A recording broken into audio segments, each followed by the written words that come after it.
Evening all, and welcome to episode 97 of Kerbalism.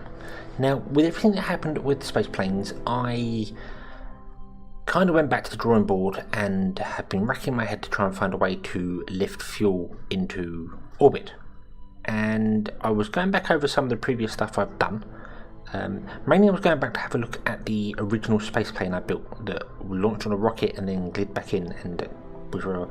But I went back through some of the videos and realised that I had launched a vessel to orbit which delivers about 2,000 litres of liquid fuel, an oxidizer, once it gets there.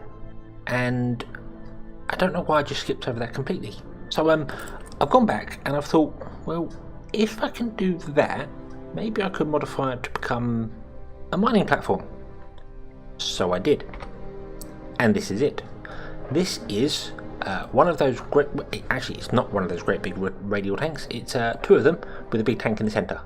But it's got the converter at the top, it's got drills at the bottom, it's got big wide landing legs. These are the Netherdyne ones, which I've actually shrunk down. I actually took them and I've half the size of them, so they're not so bad. But yeah, this has a nuclear reactor in there, little control points on the top. It's all there. And one other thing, I mentioned that there wasn't a what was the word? A control point that could be a drone core that could be radially attached. Well, that one can. The station core that can be radially attached. So I have to remember that for the future. But yeah, this is basically what I'm going to do with it. I'm not sure what's going on here because the delta V reading here and the one in the VAB are different. In the VAB, it's got about it's less than this. But I was a bit weird. I was sort of looking at going, will it make it? Won't it make it? It's got the right thrust to weight ratio with all these boosters, but I didn't know whether when these detach, whether the 4 vector engines could do enough to launch it. But when I brought it out here, it was like, oh, it's actually got enough delta V to get orbit on its own. So, not really sure how that works. But this is going to go to our station. I'm then going to launch another version of this without all the mining equipment on it, just full of fuel, and that's going to go to our station as well. We're going to fill this up a little bit to get to the moon. And we're going to mine on the moon. We're going to do the original plan just with some new stuff. And hopefully I can fill the station up that way. I'm then going to launch the station again, the Duna version of it. With one of these, I think we're going to attach one of these to the side of it. And this can go to Duna as well, because this could easily power land on Duna. And can be our mining drill for getting bits pieces.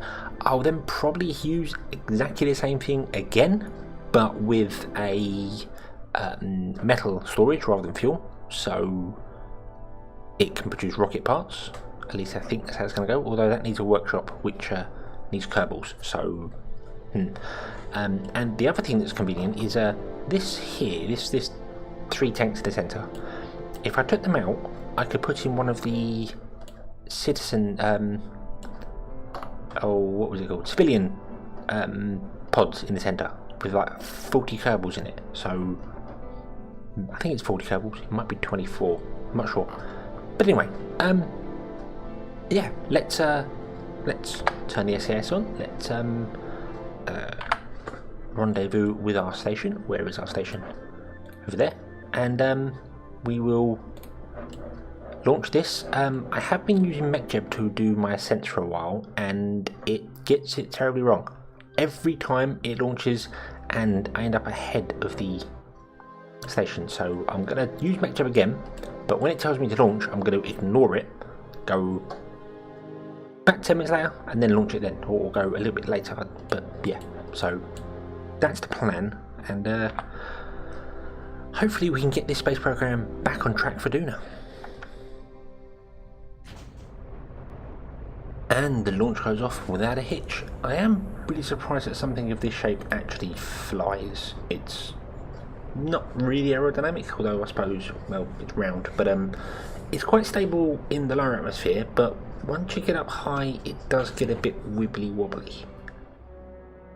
However, once it's out of the atmosphere, it's fine, no issues whatsoever. It's a bit heavy, which is to be expected because of what it is, but yeah, we just do a I think it takes about 3 or 4 orbits, and we finally meet our station.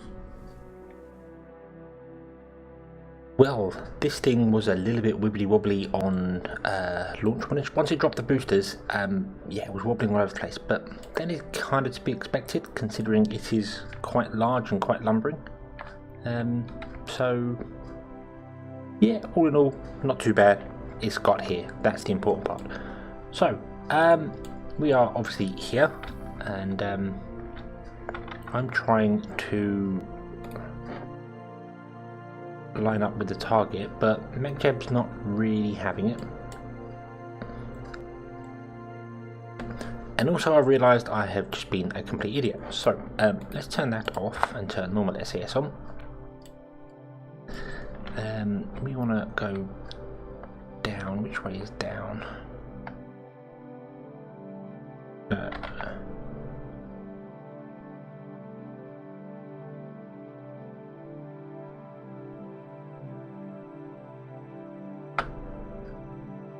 Okay, there we go. Because we don't actually need to dock, we need to get close to it and then basically just extend our docking port, and it'll do it for us. So let's turn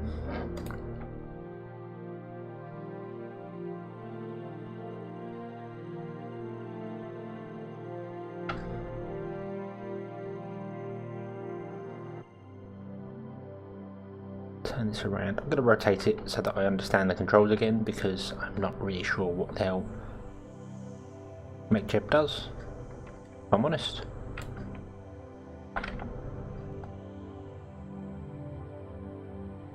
You set this to force roll 0 and I don't know if it rolls orientating to this docking port or that docking port, or which way the cows are facing in a field or something. I just don't understand it. So, we're pointing roughly the right direction, like that. Hit the deploy button, and need to go forward a bit. Because although it will obviously do its thing, it still has to get somewhat close to it.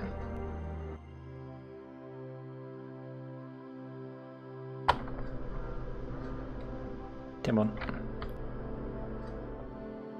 Like that. There we are. Okay, turn SES back off. There we are. Finally, I do like them. They are quite useful. So we're here, and there's the other one that I completely forgot. I sent up here. I could have just sent some more of them up, to be honest with you. They're not too bad. Obviously this got here with like no fuel left really at all. So yeah, that wasn't great, but it doesn't matter because that's what it was. That's not what it was for. So I will send up another refueler. I'm probably going to dip this one into the planet. I didn't put any parachutes on it. I might do that on the other one I send up. I'll put some parachutes on it to recover some of the cost. In fact, I might put a lot of parachutes on it and then get wonderful Bill to put them on this as well. So yeah. So right, I will be right back when we're here with another big ball of fuel. And we send the refueler up on its way. I decided to put a fairing over the top piece on this to make it a bit more aerodynamic, so it's less twitchy, less draggy, so yeah, that'll work a lot better, and we have no problems getting up there. And here we are up at our station. I'm just doing a bit of docking. I'm going to do it manually because, well, MechJeb's just been weird recently, so yeah.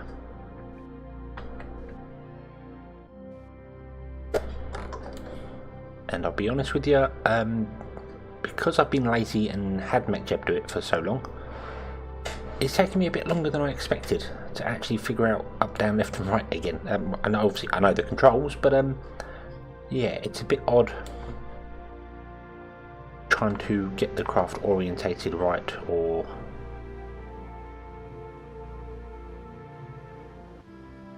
just sort of understand what's what really.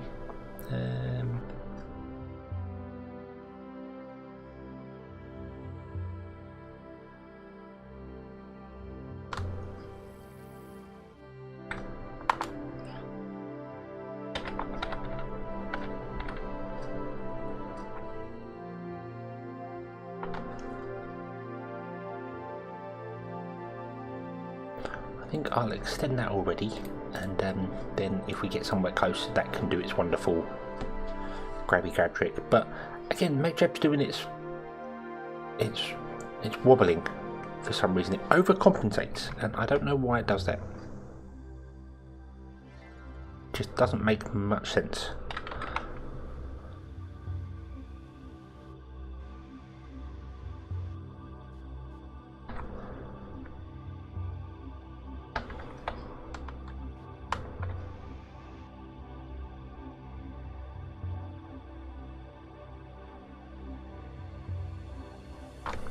Okay, that should be good enough to get a dock.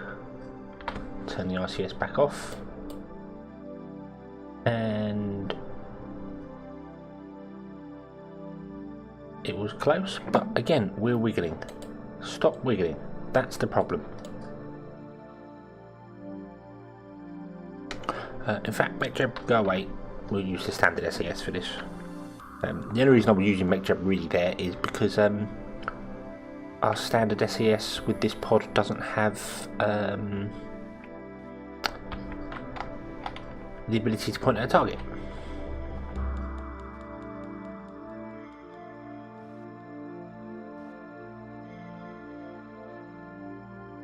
Okay, there we go. That looks like it's docked. Hey, right. And we brought up they were 20, so we brought up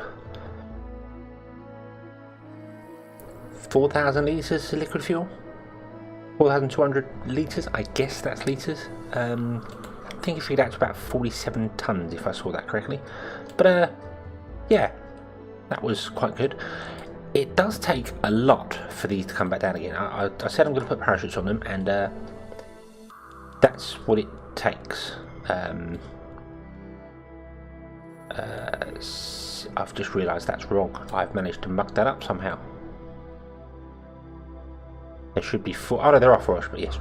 Yeah, it takes 20 parachutes to make this land empty. So inside here we have 20 parachutes, which I am going to have to take off and put onto this one here. This one probably won't need 20 because it's slightly smaller.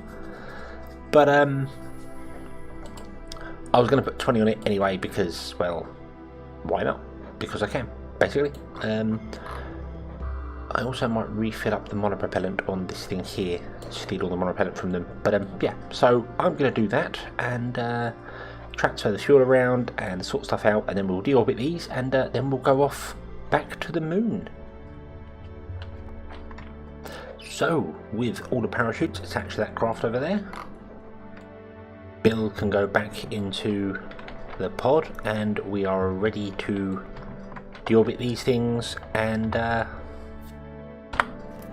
head to the moon, I suppose. I'm not sure why I made that one purple and all the rest I left as default. Well, sort of. That one I made a fuel-ish colour, and I think I was just playing with the textures, but meh. So, let's undock this one.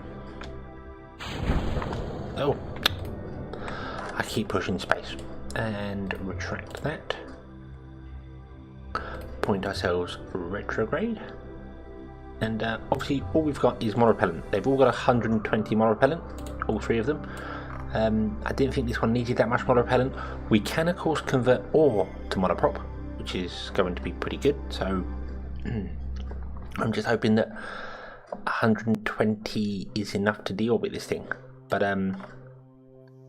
well, we're gonna find out right about now. So keep pressing space, make sure all the parachutes are deployed, because obviously with the new update they only deploy when they're at a certain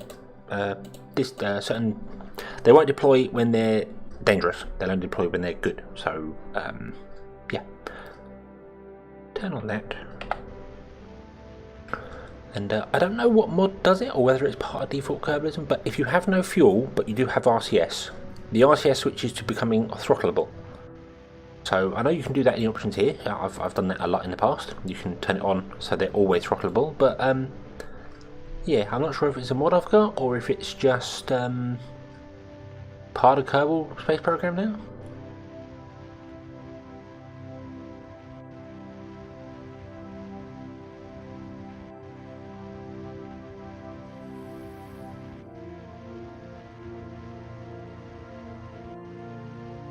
Well, this does not look good. That's going down too fast. Okay, we are technically in the atmosphere. So I'm going to leave that because that will come down, although it's going to take a long time. This one is lighter because it's smaller, so the same amount of monopellant should take us further, in theory. Point retrograde, retract that.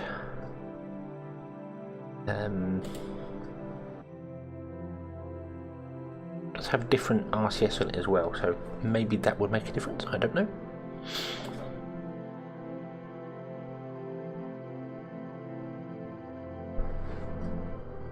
Okay, so throttle up and turn the RCS on, and well, this is a lot slower. Maybe I should have waited for the Apple apps or the Apple apps, but to be honest with you, they're all within about 1,000 meters. I don't think it matters that much. So let's speed up time with this one because the RCS is nowhere near as strong, and see where we can get to. Okay, well, we've passed the other one. Well, we haven't passed it yet, but we certainly will do, I think.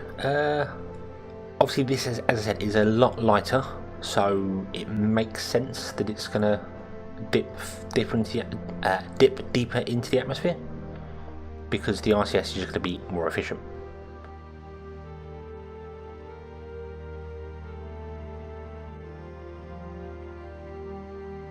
I don't know whether these are going to blow up as well. That's the thing. I don't know whether it's just going to flip around. The engine should be the heaviest part, so it should go in backwards. Yeah, right, there we go. Okay. Well, this one's definitely going to be captured by stage recovery, because if you're under 50k, it does that. So I'm going to switch over to that one and follow that in, because I think this is going to take a lot of orbits to get back in, because it is obviously only just scraping the atmosphere. So yeah, it's going to probably take a very, very long time.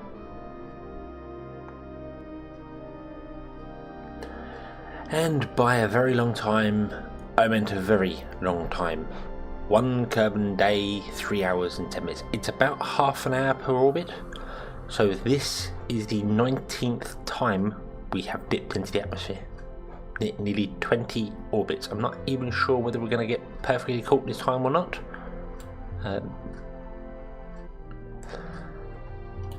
But I'm not sure what was all twitching there. But yeah, I think we may just get caught. If not, it's going to be 20 orbits before we get caught to come down. And the irony is that our other craft, our untitled fuel vehicle, also hasn't come down yet. It's still going around in orbit, even though it dipped down to 50k. So I'm not really sure what's going on with that one here, but well, yeah. So hopefully this will get caught. Not this time around, it's going to be next orbit. So 20 orbits for this to come down. Aero braking is really, really slow. So yeah, note to self, next time I do this, put a bit more monopropellant in. Rather than the 120 that's in there, maybe put about 200 in here. Probably makes sense. But it's coming down. Hopefully it's not going to explode. Hopefully everything will be good. We'll recover some money, and this hasn't been a complete waste of time whilst I watched it go around and around. It's not a waste of time because I've been watching how to build space planes on YouTube. So, And with the sun just setting and Elu on the horizon, along with Moho and Jewel, they're all. We've got a. I can't remember what that's called. An alignment. But yes, we are coming down somewhere over the mountains, I think. Where are we? Oh, we've got a long way to go yet. Desert. We'll probably end up over the mountains, probably. But we are coming down. We are a big ball of fire at us at the moment, and our engine's getting a little bit on the warm side. Oh, of course. I had the radiators still active because I've got the nuclear reactor running, and they transfer heat from everywhere, which would include the engines. So, yeah, goodbye.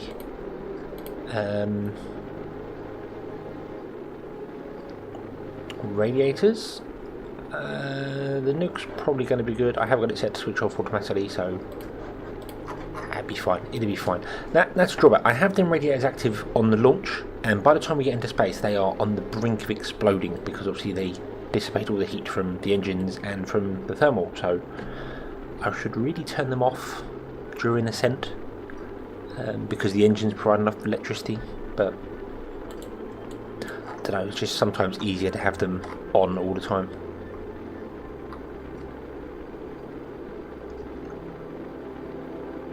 Yeah, we are definitely coming down, although we have got a little while left yet, so I'll see you when we're a bit closer to the ground.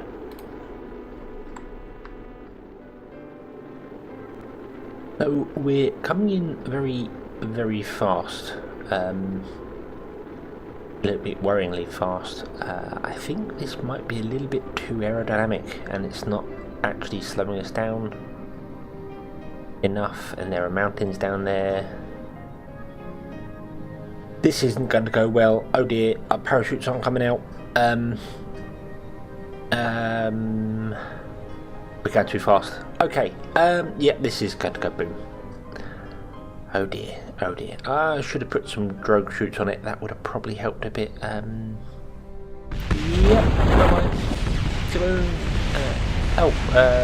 so we deploy our parachutes as we hit the ground. Well, that did not go according to plan. Let's see if our other fuel tanker can fare any better.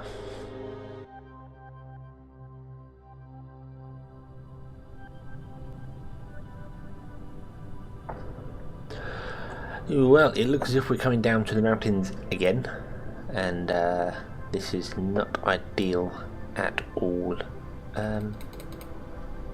Wonder if I can try and force it to.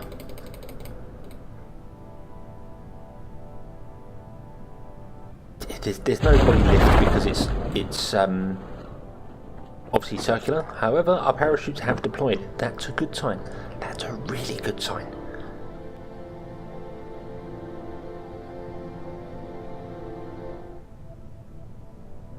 If they could open, that would be great. And there we go. Point up. Point up. There we go. Okay. I think this one's good. So the other one was just a little bit too heavy. Our batteries are really hot for some reason. Is that because you're working completely overtime? Let's turn that off. You don't need to be doing anything right now. Yeah, I'm not really sure what exploded on the bottom here. Lots of things. I know our solar panels went, but some things exploded on the bottom here, and I didn't see what they were. But this is going to come down successfully. So, well, 1 out of 2. Well, we landed, but it immediately fell over and started rolling around the place, and I can't recover it because it's not stopped.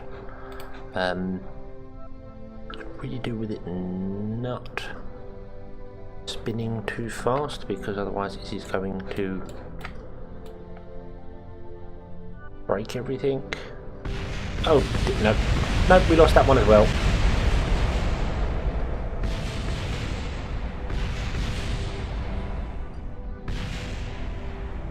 Okay, so a complete failure, a complete disaster. It was going so well till it all exploded. Well, it's things aren't going right. They're not going right at all. And I just undocked this miner to go to the moon to try and grab some fuel, because I thought, well, you know, why not? And it can't make it. It requires 1,930 meters a second according to the planner, and it's got 1,237. So, yeah, this can't even make it to the moon to land fuel. So, Maybe if I fill that tank up completely, it might have about enough to get there and land and then come back again. But, well, to get there and land, I should say. Obviously, it can refuel when it's down there. So I'd be bringing back that tank and that tank each time in fuel. Which is okay, because those two equate to one of those down there. So that's not too bad. But it's a lot of fuel to, obviously, get there and back again. I don't know whether going to Minimus is easier. It's a little bit easier. It's a 200 meters a second less, but still, it's more than I have. So, okay, we're going to have to redock, resend up another fueling ship, and then do this here. And things are not going according to plan. Not going according to plan at all. I'm wondering whether I've picked the wrong engines here. These are really nice, but I don't know if they're very efficient or not. I don't think you can land on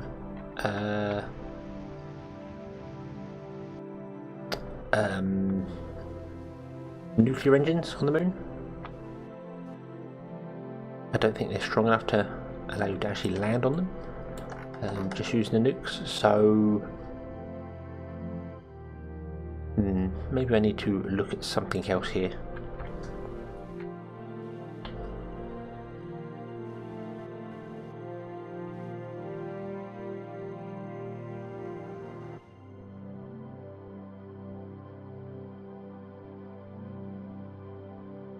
Come on, dock again here. It's doing this wibbly wobbly thing again. I know why it does it. It basically, as you move, the target moves. So if you move to the left, the target moves to the right. You turn left, the target moves right equally because of the like with a car. When you pass a car, if you run into a car doing 30 miles an hour, then the crash is actually a 60-mile-an-hour crash because you're both travelling at 30. So it's like that. So it's compounding, and MechJeb is obviously trying to point at the target. The target's moving equal speed the opposite way, so it misses it, and then it turns back, and it's yeah, it's weird. I've never really noticed these problems with it before, but then I've not used it the way I'm using it at the moment. So I do wonder whether it is just a limitation of MechJeb I've never seen before, or whether there is an issue with it on the new version of Kerbal Space Program. I don't know. But I'm happy to have MechJeb. It's very useful. It's very, very powerful tool.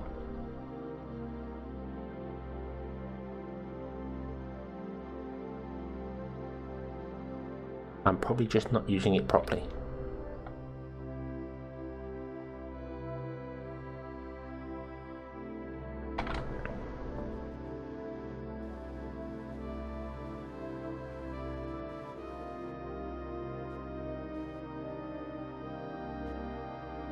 No, well, there we go. We got the dock again.